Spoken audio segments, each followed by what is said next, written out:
Hi students, welcome to Vijay Nisha Academy. So இன்றைக்கி நம்ம பார்க்க போகிற டாபிக் பார்த்தீங்கன்னா 12th ஸ்டாண்டர்டில் எக்கனாமிக்ஸில் 10th லெசன் பார்க்க போகிறோம். ஸோ எக்ஸாமுக்கு வந்து அடிக்கடி கேட்கக்கூடிய கொஸ்டின்ஸ் இதுலேருந்து கூட கேட்க சான்சஸ் நமக்கு அதிகமாக இருக்குது. ஸோ இப்போ இதுலேருந்து என்ன கொஸ்டின்ஸ் வரும் அப்படின்னு பார்த்தீங்கன்னா கோரிலேஷன் அப்படிங்கிற டாபிக், ஓகேங்களா? கோரிலேஷன் அனலைசிஸ்ன்னு சொல்லி 12th ஸ்டாண்டர்டில் 10வது சாப்டரில் இருக்குது, சரிங்களா? ஸோ இதில் வந்து ஸ்பியர்ஸ்மேன் கோரிலேஷன் அப்படிங்கிற ஒரு டாபிக் இருக்குமா. ஸோ அதுலேருந்து தான் மோஸ்ட்லி வந்து கொஸ்டின்ஸ் அடிக்கடி கேட்டிருக்காங்க. ஸோ இதை பார்த்துக்குங்க, எக்ஸாமுக்கு ஒரு தடவை இந்த ஸ்பியர்ஸ்மேன் கோரிலேஷன் பார்த்துக்குங்க. இது கரெக்டாக பார்த்தீங்கன்னா உங்களுக்கு எக்ஸாம்பிள் நம்பர் 6ல் இருக்கும். எனவே எக்ஸாம்பிள் நம்பர் 6ல் இருக்கும் ஸ்பியர்ஸ்மேன் கோரிலேஷன் அப்படின்னு சொல்லுவாங்க. என்னதான் ஸ்பியர்ஸ்மேன் கோரிலேஷன், கொஸ்டின் பேரே வந்து உங்களுக்கு என்னதான் ஸ்பியர்ஸ்மேன் தான் சொல்லுவாங்க, சரிங்களா? ஸ்பியர்ஸ்மேன் தான் கொஸ்டினும் இருக்கும், ஓகேங்களா? ஸோ ஸ்பியர்ஸ்மேன் ரேங்க் இதான் வந்து உங்களுக்கு கொஸ்டினுக்கானது. ஸோ இதுலேருந்து தான் கொஸ்டின் உங்களுக்கு கேட்பாங்க. ஸோ இதுலேருந்து உங்களுக்கு எப்படி வரும் அப்படின்னா, அவங்க வந்து எப்படி கொடுப்பாங்கன்னா கொஸ்டினில் வந்து ரேங்க் கொடுத்துருவாங்க, அதுக்கப்புறம் என்ன சப்ஜெக்ட்னு சொல்லி கொடுத்துருவாங்க. இப்போ 3 சப்ஜெக்ட்னா 3 சப்ஜெக்ட் கொடுப்பாங்க, 2 சப்ஜெக்ட்னா 2 சப்ஜெக்ட் கொடுத்துருப்பாங்க. இப்போ எக்ஸாம்பிள் நம்பர் 6ல் நீங்கள் பார்த்தீங்கன்னா உங்களுக்கு வந்து ஃபர்ஸ்ட் என்ன சொல்லிட்டாங்கன்னா உங்களுக்கு ஸ்டூடெண்ட் நம்பர்ஸ், எத்தனை ஸ்டூடெண்ட் அப்படின்னு சொல்லி கொடுத்துட்டாங்க. அதுக்கப்புறம் சப்ஜெக்ட் கொடுத்துட்டாங்க மேக்ஸ், சரிங்களா? ஸோ நெக்ஸ்ட் பார்த்தீங்கன்னா ஸ்டாட்டிக்ஸ் கொடுத்துட்டாங்க.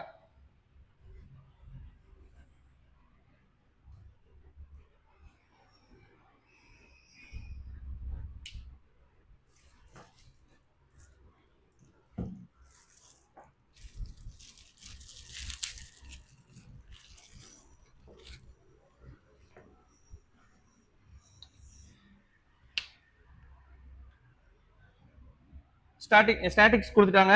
இப்போ இதுல இருந்தா உங்களுக்கு வந்து என்ன போறாங்க, கொஸ்டின்ஸ் கொடுக்க போறாங்க. ஃபார் எக்ஸாம்பிள் இப்போ இந்த இடத்துல உங்களுக்கு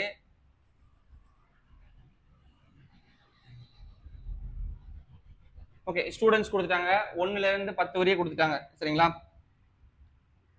எக்ஸாம்பிள் நம்பர் 6 எடுத்துக்கங்க, அதில் கொடுத்துருப்பாங்க 1ல இருந்து 10 வரையும் 2 3 4 5 6 7 8 9 10.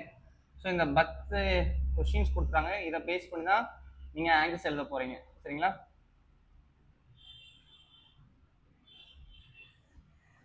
நம்ம ஆல்ரெடி வந்து 10th சாப்டரில் இண்டெக்ஸ் நம்பர் பார்த்துருக்கோம். ஸோ அந்த இண்டெக்ஸ் நம்பரும் பார்த்துக்குங்க, ப்ளஸ் வந்து இந்த சாப்டர் கொடுத்துருக்காங்க. ஸோ மேக்ஸில் வந்து ஃபர்ஸ்ட் ரேங்க் வந்து 1 எடுத்திருக்கான், ஸ்டாட்டிக்ஸில் 3 எடுத்திருக்காங்க. So 3 and 1 7 and 4 and 5 and 5 4 and 6 then 6 and 9 2 and 7 10 and 8 9 and 10 அதுக்கப்புறம் 8 and 2. இது வந்து கொஸ்டின்மா, இதான் கொஸ்டின். இந்த கொஸ்டின்ல நம்ம எப்பவுமே வந்து கன்சிடர் பண்ணி எது ரேங்க் 1 எது ரேங்க் 2 நம்ம தான் வந்து ஃபிக்ஸ் பண்ணும். இப்போ மேக்ஸ் வந்து நம்மளுக்கு R1 வச்சுக்கோங்க, ஸோ ஸ்டாட்டிக்ஸ் வந்து R2.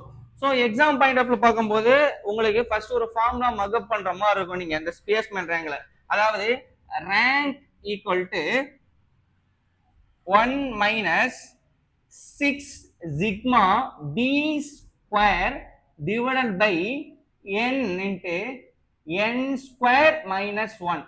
இந்த ஒரு ஃபார்முலா மட்டும் மனப்பாடம் பண்ணிக்குமா, ரொம்ப ஈஸி, சிம்பிள். ஸ்பியர்ஸ்மேன் கோரிலேஷன்ல வந்து இந்த ஒரு ஃபார்முலா மட்டும் நல்லா பார்த்துக்கங்க, இது மாறவே மாறாது. So இதாம question. ஸோ இந்த கொஸ்டினை அப்படியே வந்து மார்க் பண்ணிக்க, ஸ்கிரீன்ஷாட் கூட நீங்க எடுத்து வச்சுக்கோங்க. ஸோ இப்போ நம்ம வந்து ஆன்சர்ஸ் பார்க்கலாம். எப்படி வந்து கொஸ்டின்ல கேட்பாங்க அப்படின்னா, இதே கொஸ்டினை நான் வந்து திருப்பி எழுதுறேன், இந்த 3 தான் எழுத போறேன், இதுக்கப்புறம் என்ன கண்டுபிடிக்க போறோம் அப்படின்னு பார்க்கலாம்.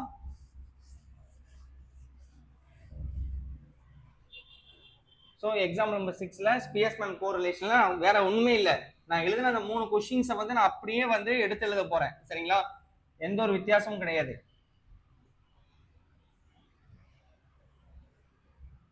இது வந்து ஸ்டூடெண்ட் நம்பரு, இது வந்து ரேங்க் 1, இது ரேங்க் 2, ஓகேங்களா? இது வரையும் நீங்க ஃபர்ஸ்ட் வந்து எழுதிடலாம் ஸ்டூடெண்ட், ஓகேங்களா? இது வந்து மேக்ஸ், அதாவது R1. இது வந்து ஸ்டாட்டிக்ஸ் ரேங்க் 2. இப்போ 1ல இருந்து 2 3 5 6 7 8 9 10 வரையும் எழுதிக்கங்க. ஸோ எழுதிட்டு என்னென்ன ரேங்க் இருந்துச்சோ அந்த கொஸ்டின் என்ன எழுதிருக்கீங்களோ அதான் நீங்க எடுத்து எழுத போறீங்க. ஸோ ரேங்க் எழுத போறீங்க. மேக்ஸ் 1, 3 and 7 and 5, அதுக்கப்புறம் 4, then 6, 2, 10, 9, 8 இது வரையும் எழுதிருங்க. அதுக்கப்புறம் ஸ்டாட்டிக்ஸ் 3, 1, 4, 5 and 6, 9, 7, 8, அதுக்கப்புறம் லாஸ்டா 10, then 2 இது வரைய நீங்க கொஸ்டின் என்ன கொடுத்துருக்கனோ நீங்க அதான் எழுத போறீங்க. சரி, இதுக்கப்புறம் என்ன பண்ண போறீங்க அப்படின்னா, நான் ஆல்ரெடி சொல்லியிருக்கேன் ஃபார்முலா. என்ன சொல்லியிருக்கேன் formula? R equal to 1 minus 6 sigma d square divided by n into n square minus 1. So இப்போ நமக்கு வந்து 6 இருக்கு. இப்ப d கண்டுபிடிக்கணும். சரிங்களா? d ஸ்கொயர் கண்டுபிடிக்கணும். அப்போ d கண்டுபிடிச்சா மட்டும்தான் நான் d ஸ்கொயர் கண்டுபிடிக்கணும். அப்போ d கண்டுபிடிக்க ஃபார்முலா என்ன பாத்தீங்கன்னா ரேங்க் 1 மைனஸ் ரேங்க் 2. ஸோ அப்போ d போடுறீங்க. இப்போ ரேங்க் 1 என்னது நம்மளுக்கு மேக்ஸ், ரேங்க் 2 என்னது ஸ்டாட்டிக்ஸ். ஸோ அப்போ 1ல இருந்து 3 பண்ணீங்கன்னா -2. ஸோ 3ல இருந்து 1 போச்சுன்னா 2. ஸோ 7ல இருந்து 3 போச்சுன்னா எத்தனை வரும்? 3. ஓகேங்களா? ஸோ அதுக்கப்புறம் என்ன வரப்போ 5ல இருந்து 5 போச்சுன்னா 0. ஸோ 4ல இருந்து 6 போமா, அப்போ மைனஸ்ல போகும். ஸோ -2. ஸோ 6ல இருந்து 9 போமா, ஆமா. ஸோ அப்போ -3. ஸோ நெக்ஸ்ட் 2ல இருந்து 7 போச்சுன்னா நம்மளுக்கு என்ன வரப்போகுது? -5. அதுக்கப்புறம் நம்மளுக்கு 2. ஸோ 9ல இருந்து 10 போச்சுன்னா -1. ஸோ 8ல இருந்து 2 போச்சுன்னா நம்மளுக்கு 6. இது வந்து d. ஸோ இப்போ நெக்ஸ்ட் என்ன பண்ண போறீங்க? ஃபார்முலா படி நான் d ஸ்கொயர் கண்டுபிடிக்க போறேன். ஸோ அப்ப நான் d ஸ்கொயர் கண்டுபிடிக்கணும் அப்படின்னா என்ன பண்ணணும்னா இந்த d ஸ்கொயர் பண்ணிருங்க. அதாவது 2 இன்ட்டு மேல 2 ஸ்கொயர் அப்படின்னா 2 × 2 4.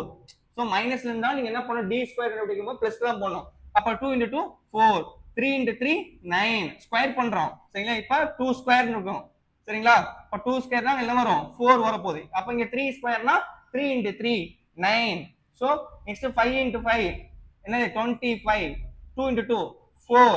ஸோ 1 வச்சு இது பண்ணோம் அதே தான். ஸோ 6 × 6 36. இது வரையும் நீங்க கரெக்டா போட்டுருமா? இது வரை போட்டாலே உங்களுக்கு பாதி மார்க் போட்டுருவாங்க. இதுக்கப்புறம் என்ன பண்ண போறேன்? ஃபார்முலா எழுத போறேன். இப்போ d கண்டுபிடிச்சிட்டேன். இப்ப d ஃபுல்லா நான் ஆட் பண்ணும். ஓகேங்களா? ஸோ d மட்டும் ஆட் பண்ணும். நெக்ஸ்ட் d ஃபுல்லா ஆட் பண்ண 4 4 8. So 8 9 17. So 17 plus 4 21. So 21 plus 9 எவ்வளவு வருது? 30. 30 plus 25 55. ஓகேங்களா? 55 plus 4 எவ்வளவு வருது நம்மளுக்கு? 59 plus 1 வந்து எவ்வளவு வருது? 60. So 60 plus 36 96. அப்போ எனக்கு ஆன்சர் வந்து 96. அப்போ sigma d square equal to 96. இப்போ நான் என்ன பண்ண போறேன்? ஃபார்முலாவை சப்ஸ்டிட் பண்ண போறேன். எல்லாத்தையுமே ஆன்சர் எடுத்து எழுத போறேன். So r equal to 1 minus 6 sigma d square எனக்கு என்ன வந்திருக்கு இந்த இடத்துல.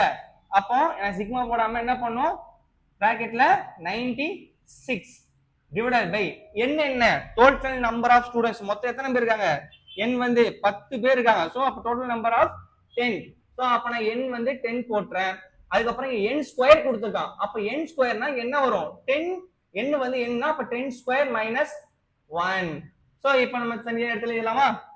1 minus sigma 6 96 divided by 10 into 10 square எழுது 100. ஓகேங்களா? So 100 minus 1. ஸோ இப்போ என்ன பண்ண போறீங்க? நீங்க 100ல 1 போச்சுன்னா 99. ஸோ அப்போ நம்ம பிராக்கெட்ல தான் ஃபர்ஸ்ட் முடிக்கணும். 6 96 divided by 10. So 10 into 100 into 100 minus 1 99. So நம்ம இப்போ என்ன பண்றோம்? நம்ம இது எல்லாத்தையும் டிவைட் பண்றோம். ஸோ டிவைட் பண்ணும்போது நீங்க ப்ராப்பரா வந்து டிவைட் பண்ணீங்கன்னா உங்களுக்கு ஆன்சர் வர ஆரம்பிச்சிடும். ஓகேங்களா? ஓகேவா? ஸோ இதை பண்ணீங்கன்னா டிவைட் பண்ணி பாருங்க. டிவைட் பண்ணும்போது உங்களுக்கு ஆன்சர் 0.41 அந்த சம்திங்லாம் வரும் உங்களுக்கு. ஸோ அப்படி வந்துச்சுன்னா ஆன்சர் கரெக்ட். ஓகேங்களா? ஸோ டிவைட் பண்ணும்போது கரெக்டாக பண்ணுங்கம்மா. இங்க வந்து இது உங்களுக்கு வந்து பிராக்கெட்னா இது வந்து மல்டிபிகேஷன் அர்த்தம். சரிங்களா? அப்போ 6 × 96னா உங்களுக்கு மல்டிபிகேஷன் வரும். ஓகேங்களா?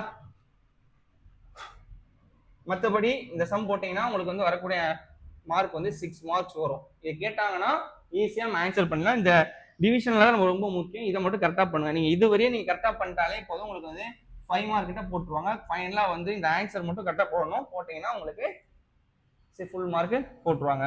இதாமா ஸ்பியர்ஸ்மேன் ரேங்க் கோரிலேஷனோட முக்கியமான சம்மு. சரிங்களா? இதை தாண்டி உங்களுக்கு வந்து வேற கொஸ்டின்ஸ் அவங்க கேட்கணும் அப்படின்னா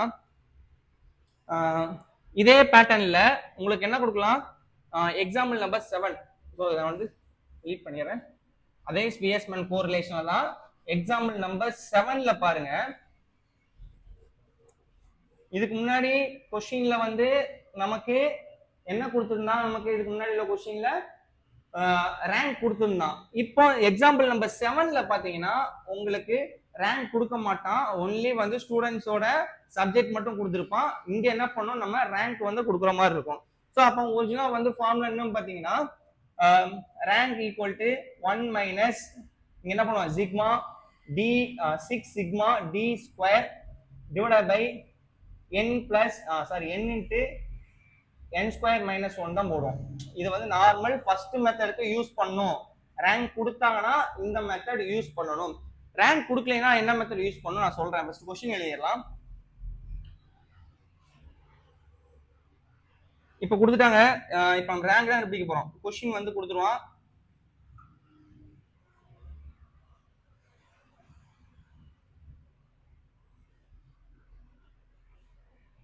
மார்க்ஸ் இது நம்ம ரேங்க் கொடுக்கல, நம்ம ரேங்க் கண்டுபிடிக்கணும். இதுவும் மார்க்ஸ். என்ன கொஸ்டின்ல கொடுத்துருக்காங்கன்னா உங்களுக்கு வந்து ஸ்டாட்டிக்ஸ் கொடுத்துருக்கான். ஓகேங்களா? அதுக்கப்புறம் பார்த்தீங்கன்னா இங்கிலீஷ் கொடுத்துருக்கான். ஸோ கொஸ்டின் பார்க்கும்போது நம்மளுக்கு 40 42 40 42 அதுக்கப்புறம் பார்த்தீங்கன்னா 45 35 36 39 நம்மளுக்கு கொடுத்துட்டான் கொஸ்டின்ல. இப்போ அதே இது இங்க ரேங்க் கொடுக்கல. நெக்ஸ்ட் இங்கிலீஷ் என்ன கொடுத்துருக்கான் பாருங்க, 46 43 and 44 39 36 then 39 கொடுத்துட்டான். இப்போ எனக்கு ரேங்க் கொடுக்கல, நம்ம தான் ரேங்க் கொடுக்க போறோம். சரிங்களா? ரேங்க் கொடுக்க போகுது நம்ம ஈஸியா போடலாம். எந்த மார்க் நம்ம ஸ்கூல் படிக்கும் பார்த்துருப்போம், யார் வந்து அதிகமா மார்க் எடுக்கணும் அவங்க ஃபர்ஸ்ட் ரேங்க் கொடுப்பாங்க. அப்போ இங்க வந்து ஃபர்ஸ்ட் ரேங்க் யார் எடுத்துக்கா, 45. அப்ப இவனுக்கு ஃபர்ஸ்ட் ரேங்க் கொடுத்துடலாம். அதுக்கப்புறம் பாருங்க 42 இவனுக்கு second rank. So 39 third 40 third rank. 39 எத்தனை ரேங்க், ஃபோர்த் ரேங்க் கொடுக்கலாம். ஸோ அதுக்கு வந்து 36 ஃபிஃப்த் ரேங்க். ஸோ இங்க 6th ரேங்க் கொடுக்கலாம். நம்ம ரேங்க் கொடுத்துரும். இப்போ சம்டைம்ஸ் என்ன கொடுப்பாங்க, ஒரே ஸ்டூடெண்ட் 2 ஸ்டூடெண்ட் ஒரே மார்க் எடுத்திருப்பாங்க. அப்படி வரும்போது என்ன பண்ணணும், ஃபார் எக்ஸாம்பிள் இப்போ 46 வந்து ஃபர்ஸ்ட் ரேங்க் கொடுத்துட்டோமா, அதுக்கப்புறம் பாருங்க 44 செகண்ட் ரேங்க் கொடுத்தாச்சு. ஓகேங்களா? ஸோ இங்க கொஸ்டின்ல பாத்தீங்கன்னா உங்களுக்கு லாஸ்ட் வந்து கொஸ்டின் 39 இல்லம்மா, இங்க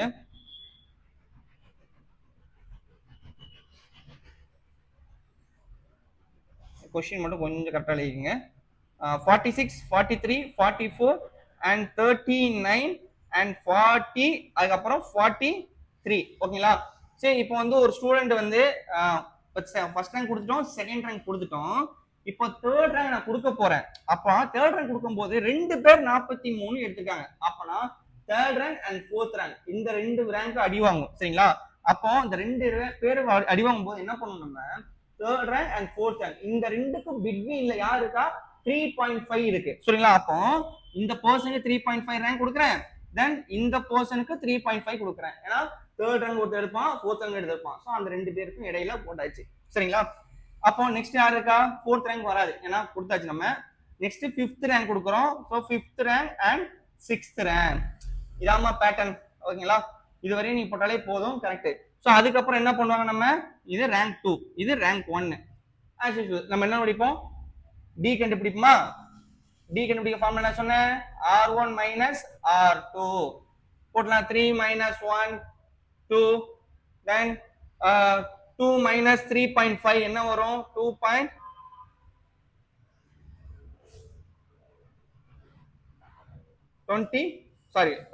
வராது உங்களுக்கு, 1.5 வரும், மைனஸ்ல வரும். சரிங்களா? 1 மைனஸ் 2 மைனஸ் 1 வரும். அதுக்கப்புறம் 6 மைனஸ் 0 6 0 வரும், வெறும் 0 வரும். 5 minus 5 வந்து 0 வரும். அதுக்கப்புறம் 4 minus 3.5 0.5 வரும். ஓகேங்களா?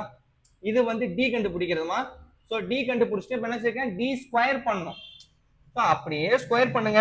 2 ஸ்கொயர் எவ்வளவு 4, 1.55 ஸ்கொயர் பண்ணுங்க 2.25 வரும். 1னா 1 வரும், 0, அதுக்கப்புறம் 0. ஸோ அதுக்கப்புறம் 0.5 வந்து ஸ்கொயர் பண்ணா 0.25 வரும். ஓகேங்களா? இது வரையும் நீங்க கரெக்டா பண்ணிடலாம். அதே மெத்தட் தான், ரேங்க் மட்டும் நீங்க கொடுக்க போறீங்க. சரிங்களா?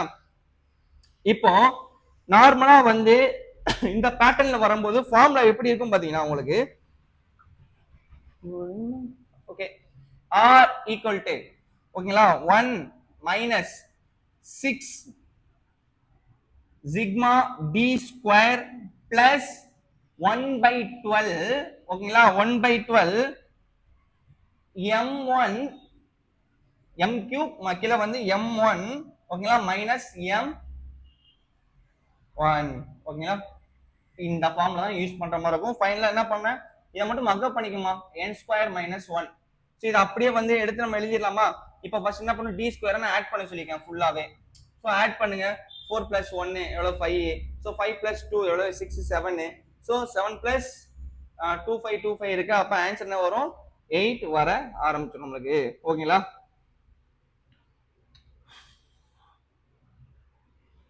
ஸோ அப்போ எனக்கு டி ஸ்கொயர் வந்து 8 வந்துருச்சுமா. ஓகேங்களா? நம்பர் ஆஃப் ஸ்டூடெண்ட்ஸ் எனக்கு எவ்வளவு இருக்காங்க, 1 2 மொத்தம் 6 பேர் இருக்காங்க. சரிங்களா? டோட்டலா வந்து ஸ்டூடெண்ட்ஸ் மொத்தம் 6 பேர்னு வச்சுக்கோங்க. n ஈக்குவல் டு 6 ஸ்டூடெண்ட்ஸ் போடுற மாதிரி இருக்கும். இப்போ r ஸ்கொயர் போட்டாங்களா, இப்போ நம்ம என்ன பண்ண போறோம், இதை எடுத்து எழுத போறோம். எப்படி, r equal to 1 minus sigma d square என்ன படிச்சிருக்கோம் 8. ஓகேங்களா? 8 பிளஸ் 1/12. ஓகேங்களா? அதுக்கப்புறம் m நமக்கு என்னது, mங்கிறது வேற ஒண்ணும் கிடையாதுமா. நம்ம எத்தனை பேர் வந்து ஒரே மாதிரியான ரேங்க் எடுத்திருக்காங்க அப்படின்னா 2 பேர் எப்படி 43 எடுத்திருக்கான், இவனும் 43 எடுத்திருக்கான். அப்ப என்ன பண்ணலாம், இங்க 2 சரிங்களா 2%. அப்ப 2m2 மேல வந்து கியூப் அப்படியே இறக்கியாச்சு மைனஸ் m1 என்னது நார்மலா 2 பேர் தான். அப்படி m ஓட value 2. So divided by n எத்தனை பேர், மொத்தம் 6 பேர் சொல்லியிருக்கேன். அப்போ மொத்தம் 6 ஸ்டூடெண்ட்ஸ். அப்போ n ஸ்கொயர் அளவு 6 square minus 1. Okay, so 1 minus 6 என்ன வரும் 8 பிளஸ் 1/12. 2 கியூப் எவ்வளோ வருமா, 2 into 2 4, 4 into 2 எவ்வளவு 8. So 8 minus 2. Okay, so 6 square minus 1. Next பார்த்தீங்கன்னா 1 6 8 பிளஸ் 1/2. அப்போ 8ல 2 போச்சுன்னா உங்களுக்கு இன்ட்டு 6. ஓகேங்களா? So divided by 6. So 6 square 6 into 6 36. அப்போ 36 மைனஸ் 1. ஸோ 36 மைனஸ் 1 வரும்போது என்ன பண்ணலாம் நம்ம, 1 மைனஸ் 6. So 8 plus 1/12. ஓகேங்களா? Into 6. So divided by 6 into 36 1 போனா 35. ஸோ இதை நீங்க டிவைட் பண்ணி போட்டீங்கன்னா உங்களுக்கு ஆன்சர்ஸ் வந்துடும். ஓகேங்களா? ஸோ இந்த டிவிஷன் மட்டும் தான் ரொம்ப முக்கியம். இந்த டிவிஷன் நீங்க கரெக்டாக பண்ணிட்டாலே நம்மளுக்கு போதும். ஓகேவா? ஸோ மற்றபடி இதில் எதுவுமே கிடையாதுமா.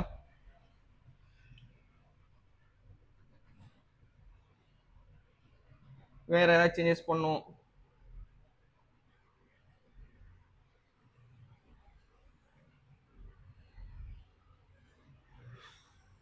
போட்டீங்கன்னா உங்களுக்கு என்ன ஆன்சர் வரும் பார்த்தீங்கன்னா உங்களுக்கு 0.77ல வந்து முடியும். ஓகேங்களா? இது டிவிஷன் மட்டும் உங்களுக்கு கரெக்டாக பண்ணணும். ஸோ கால்சியை வச்சு கொஞ்சம் டிவைட் பண்ணி போட்டுருங்க நீங்க.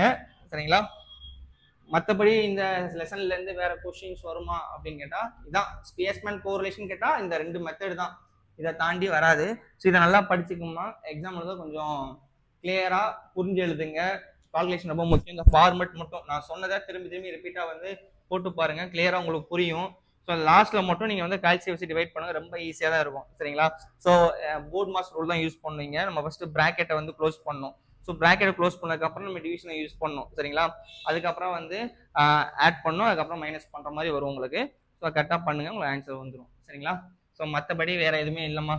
இந்த சாப்டரை பொறுத்தளவு இது மட்டும் தான் உங்களுக்கு ஸ்பேஸ்மேன் கோரிலேஷன் பொறுத்தளவு. வேற என்ன கொஸ்டின்ஸ் அவங்க கேட்பாங்க அப்படின்னு பாத்தீங்கன்னா, இந்த சாப்டர் லெசன்ல இருந்து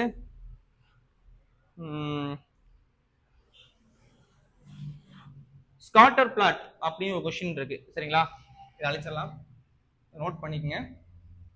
சரி, இதுல வந்து ஸ்காட்டர் பிளாட் அப்படின்னா ஒரு டாபிக் இருக்கு.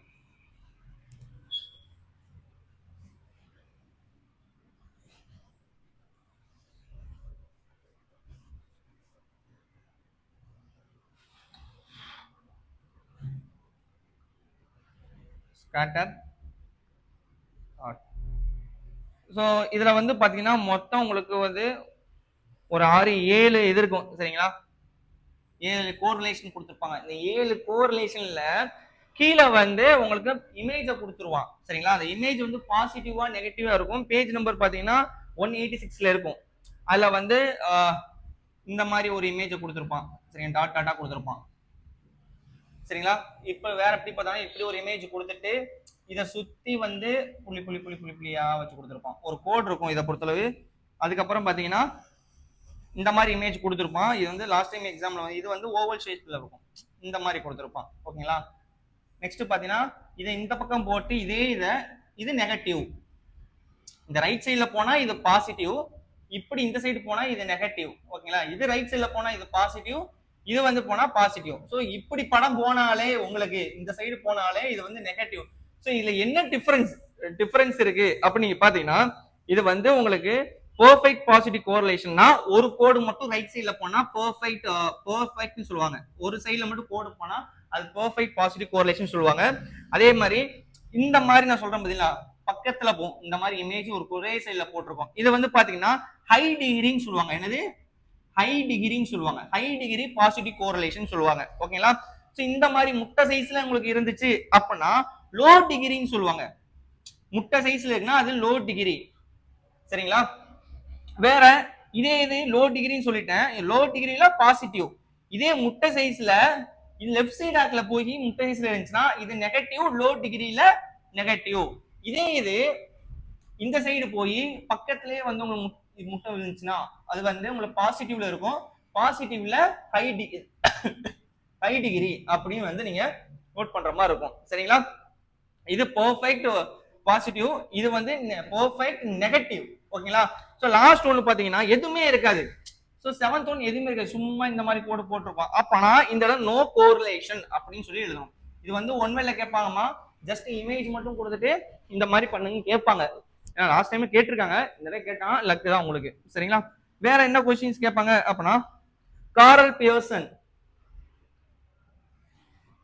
அதுல ஃபார்முலாஸ் இருக்கும், அதை கொஞ்சம் படிச்சுக்கங்க சரிங்களா. கார்ல் பியர்சன், KARLPEAR ஸோ இந்த கோஎஃபிஷியன்ட் கோரிலேஷன் இந்த இதை வந்து நீங்க படிச்சுக்கங்க சரிங்களா. ஒன்னு ஸ்காட்டர்ஸ், இன்னொன்னு பாத்தீங்கன்னா ஸ்பியஸ்மன். ஸோ இது எல்லாமே வாட் இஸ் வாட் பாத்தீங்கன்னா இது கொஞ்சம் கொஞ்சம் கஷ்டமா தான் இருக்கும், கொஞ்சம் மனப்பாடம் பண்ணி தியரியில கேட்க கூட சான்சஸ் இருக்கு சரிங்களா. வேற உங்களுக்கு இந்த லெசன்ல இருந்து கேட்கணும் அப்படின்னா வேற எதுவும் கிடையாதுமா. புக் பேக்ல இருக்கக்கூடிய வாட் யூ ஹவ் லேர்ன்ட் அதை வந்து நீங்க தெளிவா படிச்சுங்க, வாட் யூ ஹவ் லேர்ன்ட் அதை ஃபுல்லா படிச்சுங்க. வேற உங்களுக்கு புக் பேக்ல இருக்கிற ஒன் வேர்ட்ஸ் தெளிவா படிச்சுங்க சரிங்களா. அதுல இருந்து கொஸ்டின் கேட்பாங்க. Linear and non linear correlation, இதே டாபிக்ல லீனியர் அண்ட் நான் லீனியர் அப்படின்னு சொல்லி இருக்கும், அதை படிச்சுக்கங்க. லீனியர் அண்ட் நான் லீனியர் பத்தி படிச்சுங்க. ஸோ ஃபர்ஸ்ட் பேராகிராஃப் படிச்சுங்க. ஸோ வேற என்ன பார்த்தீங்கன்னா கோரிலேஷனோட மீனிங் பார்த்துங்க. What is the meaning of correlation அப்படின்னு கேட்டாங்கன்னா அது பார்த்துக்கோமா. இவ்வளவுதாம்மா இந்த சாப்டர்ல இருந்து உங்களுக்கு கேட்கக்கூடிய கொஸ்டின்ஸ், இதை தாண்டி உங்களுக்கு கேட்க மாட்டாங்க. வேற என்ன கேட்பாங்கன்னா இதுக்கு முந்தின சாப்டர் நீங்க ஸ்டாண்டர்ட் டீவியேஷன் கேட்பாங்க. ஸோ ஸ்டாண்டர்ட் டீவியேஷனா என்ன அப்படின்னு சொல்லி கேட்கலாம் ஓகேங்களா. வேற அரித்மெட்டிக் மீன்னா என்ன கேட்பாங்க, அரித்மெட்டிக் மீன்னா என்ன, மோடுனா என்ன, அரித்மெட்டிக் மீன்னா என்ன, மோடுனா என்ன. வேற பார்த்தீங்கன்னா கண்டினியூஸ் சீரீஸ்னா என்ன. ஸோ கண்டினியூஸ் சீரீஸ் இதான் வந்து உங்களுக்கு இண்டெக்ஸ் நம்பர் கேட்கக்கூடியது ஓகேங்களா. ஓகேம்மா, தேங்க்யூ. இதுக்கப்புறம் வந்து எக்ஸாம் நல்லபடியாக பண்ணுங்க. ஆல் த பெஸ்ட் ஓகேங்களா. ஏதாவது டவுட் இருந்தால் எனக்கு கால் பண்ணுங்க. தேங்க்யூ.